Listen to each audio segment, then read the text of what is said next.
Hello and welcome to Bedhead Books. Today we're going to be talking about Last Night a DJ Saved My Life by Bill Brewster and Frank Broughton. Now we're going to do something a little different today. This version here is actually the first edition of the book that was published in 2000, so 20 years ago as I record this video.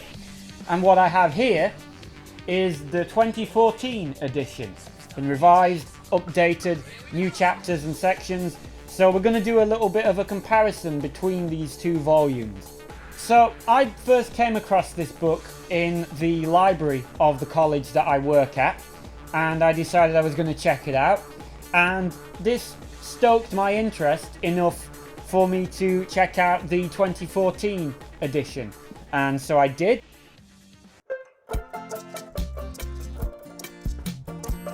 Major developments in the history of the DJ began in Jamaica in the 1940s with the public sound systems, or sounds as they were known for short. The DJs here were known as selectors because they'd be selecting the records, and rather than their success in the area being based on their particular skills or even on the records that they were playing, their popularity was much more likely to be predicated on the quality of their sound system, how much bass and response the systems had compared to other selectors. Every DJ pretty much has been an audiophile ever since then.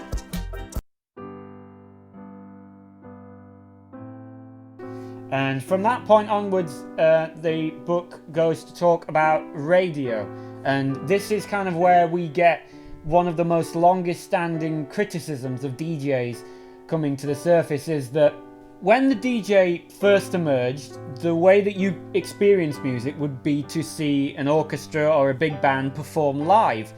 But when these musicians started recording their performances, this meant that the DJ could play them on air without the musicians having to physically be present. This meant that the musicians were out of work. And this obviously created very bad feelings between the radio stations and the musicians' union and its equivalents across the globe.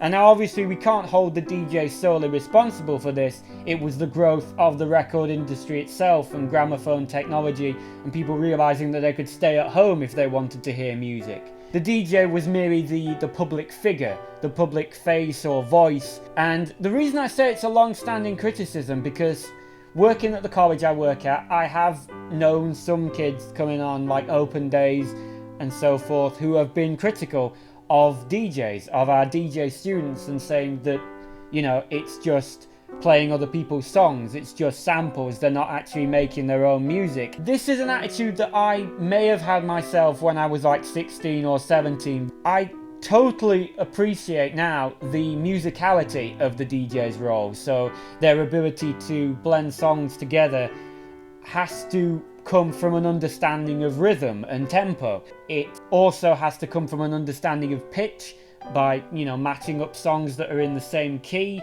And the most important thing that a DJ has done throughout history, as chronicled in this book, is to crystallize the mood and the atmosphere of a club.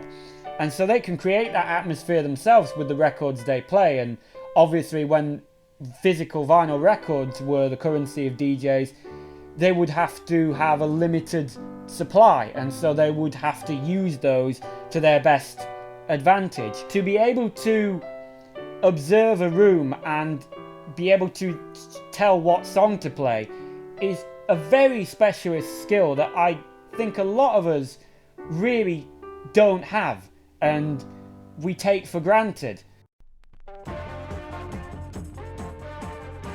The late 60s in the UK saw the development of an important movement known as Northern Soul. This was where a number of DJs around Manchester, Blackpool, Bolton, Wigan, figures such as Roger Eagle, began to play more obscure soul records from the early to mid 1960s. that had not as been as successful, and the competition between these Northern Soul DJs was very fierce. Several of these DJs would take a label of a more well-known record and place it over the label of an obscure record to make sure nobody found out that they had it. And the importance of this movement was cemented by the role it gave the DJ of curator of this music and tastemaker. So because this book takes a historical approach, this 2000 edition does still contain a lot of relevant information. And the most notable thing about this book is that it separates each genre into chapters throughout the book. But it does this in a particular way to show that styles of music have not always fallen under the same banner. So for example, the book makes a distinction between early disco, which would have grown out of soul music and the communal spirit, the idea that boundaries were being broken down between white and black and gay and straight, and late disco, which is seen very much by this book as the record industry and the artists bandwagoning on a popular movement. And you know, you've got a lot of rock artists doing disco songs, you've got the Rolling Stones, you've got Rod Stewart, you've got Kiss using some disco influences. Even the Bee Gees, who I really do like and enjoy, they could be said to be exploiting this too, because if you look at their early material, it is very influenced by the Beatles and by pop music.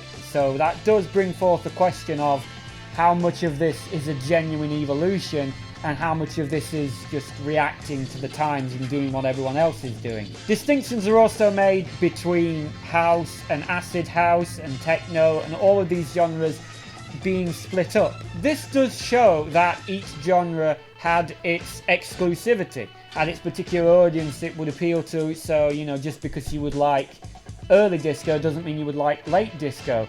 Just because you like early hip hop as it evolved from funk, to go from that to something like Rapper's Delight by Sugar Hill Gang, which is still regarded by some hip hop purists as a song that rather sullies the form.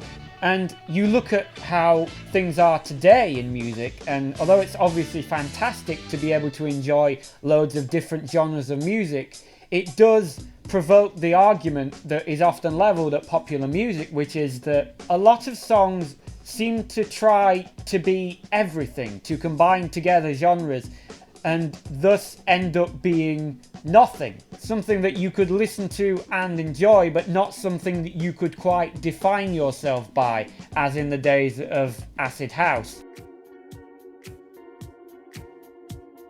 So the expanded edition of the book from 2014 does take some of these chapters and split them up a little bit so that you get a little bit more breathing room for each one of these subgenres and subcultures. You've also got new chapters added. There's a chapter dedicated to the Balearic movement, which is identified predominantly as being Ibiza and nightclubs in Ibiza such as Heaven, but also Belgium and the role that Belgium played, which might surprise a few of you.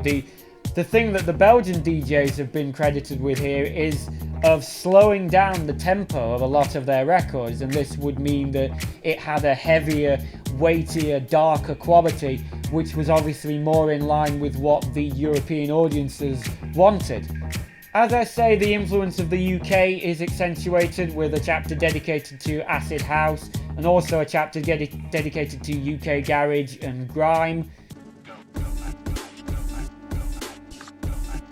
Obviously, one thing that the 2014 edition has to acknowledge is the development of technology between 2000 and 2014, specifically the development of MP3 technology and the fact that we can now download and stream music really quickly and really easily, and rare records aren't really much of a thing anymore, and we can find something and integrate it into our DJ sets pretty much instantaneously, as soon as we notice that there might be a demand for it, rather than having to have it prepared a week or so in advance to us performing.